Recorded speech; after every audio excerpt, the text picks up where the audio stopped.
To help us come closer to the parable of the leaven, I want to teach you my most favorite religious, super serious, Christian, Bible-y, technical, fancy schmancy word. Are you ready for it? It's dun dun dun, mystery. Okay, it's kind of a regular word, but when people come across mysteries, they usually try to figure them out, or they try to prove them right or wrong. They often fight about them, or sometimes if they don't understand a part of a mystery, they'll just say, forget that part of the story. Let's throw it out. But there is a special kind of mystery that isn't meant to be figured out and definitely not thought about.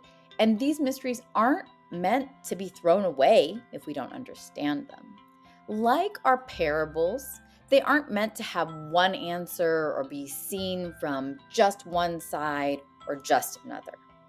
These are divine mysteries. And divine mysteries sound like something super duper sparkly, amazing, special, rare, big, but they don't always have to be, and they usually aren't. In fact, this parable has to do with a teeny tiny everyday miracle called leaven. Now, leaven isn't just one thing. It technically means a few different things, but all of those things are from nature, are created by God, and are very, very tiny. Tinier even than those little grains. When we're baking, we call the leaven yeast, but leaven could also be something like fungi, mushrooms, or I know this is some of you, that green moldy orange that you forgot to take out of your backpack and it's been there all summer.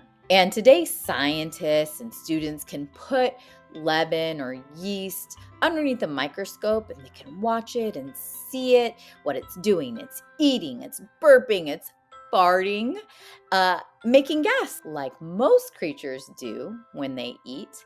And all that gas makes the dough or batter filled with air and get bigger and floofier. But leaven used to be a mystery, a divine mystery. People noticed leaven or yeast doing magical and mysterious things in nature, so they knew it was natural. They knew it worked to make their bread and maybe their wine pretty tasty, but they didn't know how it worked. They didn't throw leaven away because they didn't know how it worked.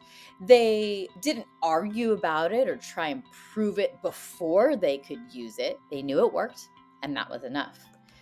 Just like I know that sharing God's love works. I don't know how, where it'll work, but I know that it'll work. I know the Holy Spirit is super busy doing things. I don't know how or when the Spirit is doing things, but I know that it's doing things in its time. And I know that there is a whole universe, a cosmos out there of other galaxies and suns, but I don't know how, I don't know why. Those are divine mysteries. And it's super cool that science can explain some of these, not all of them, or at least not yet.